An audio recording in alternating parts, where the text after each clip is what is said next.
যারা রোজা রাখেন, রোজা রাখতে ভালোবাসেন, প্রত্যেকটা রোজাদার ব্যক্তির জন্য আজকের এই ভিডিওটা দেখে কথাগুলো শুনবেন। রোজা রাখা অবস্থায় হাতের নখ, মাথার চুল, দাড়ি অথবা গোপন অঙ্গের পশম কাটা যাবে কিনা? খুব সুন্দর প্রশ্ন। অনেক মুরব্বীরা বলে যে রোজা রাখা অবস্থায় যদি গোপন অঙ্গের পশম কাটা হয়, চুল, দাড়ি, নখ কাটা হয়, তাহলে রোজা থাকে না। চলেন এই ব্যাপারে কোরআন কি বলে। আল্লাহ সুবহানাহু ওয়া তাআলা বলছেন, ইন্নাল্লাহা ইউহিব্বুত তাওয়াবিন ওয়া ইউহিব্বুল মুতাতাহহিরিন। আল্লাহ তাআলা বলছেন, আমি দুই ধরনের ব্যক্তিকে অনেক বেশি পছন্দ করি। তার মধ্যে থেকে প্রথম নাম্বার হচ্ছে যারা তাওবা করে, দ্বিতীয় নাম্বার হচ্ছে যারা মুতাতাহহিরিন, সব সময় পবিত্রতার সঙ্গে থাকে। হাদিস কি বলছে? আত-তুহুরু শাতরুল ঈমান, পবিত্রতা এটা ঈমানের একটা অংশ। সুবহানাল্লাহি ওয়া বিহামদিহি সুবহানাল্লাহিল আযীম। সুতরাং আপনি যদি রমাদান মাসে আপনার চুল, আপনার নখ এবং আপনার দাড়ি যদি আপনি কাটতে চান, সেক্ষেত্রে অবশ্যই এক মুষ্টির চেয়ে কম আপনি কাটতে পারবেন না। যদি এক মুষ্টির চেয়ে কম আপনি দাড়ি কেটে ফেলেন, তাহলে আপনি গুনাহগার হবেন। সেক্ষেত্রে আপনি দাড়ি যদি এক মুষ্টির চেয়ে বেশি বড় হয়, সেক্ষেত্রে দাড়ি কাটতে পারবেন রোজা রাখা অবস্থায়, চুলও কাটতে পারবেন, নখ কাটতে পারবেন, এবং আপনার গোপন অঙ্গের পশম তো অবশ্যই 40 দিন পরে কাটতে হবে। 40 দিন যদি আপনার হয়ে যায়, মাঝখানে যদি রমাদান পরে, আপনি অবশ্যই কাটবেন। সেক্ষেত্রে আমার কথা হলো,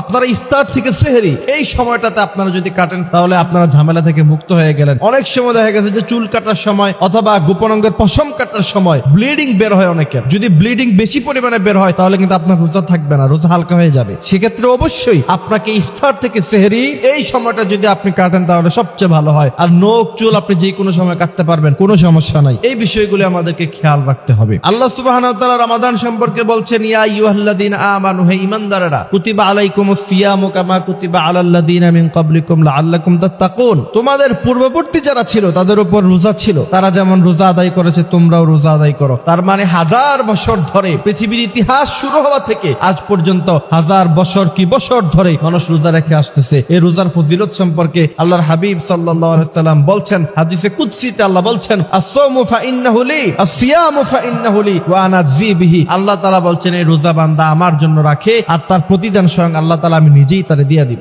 সুবহানাল্লাহি ওয়া বিহামদিহি সুবহানাল্লাহিল আযীম। এই জন্য রোজাটাকে যেন আমরা সুন্দরভাবে রাখতে পারি, পরিপূর্ণভাবে রাখতে পারি, রোজা যেন আমাদের হালকা না হয়ে যায়, সেই ব্যাপারে অবশ্যই আমাদেরকে খেয়াল রাখতে হবে। আল্লাহ তাআলা এই রমাদানের প্রতিটি সেকেন্ড, প্রতিটি সময় আমরা যেন আমল দিয়ে কাটাতে পারি। আল্লাহ সে তৌফিক দান করুক, আমিন।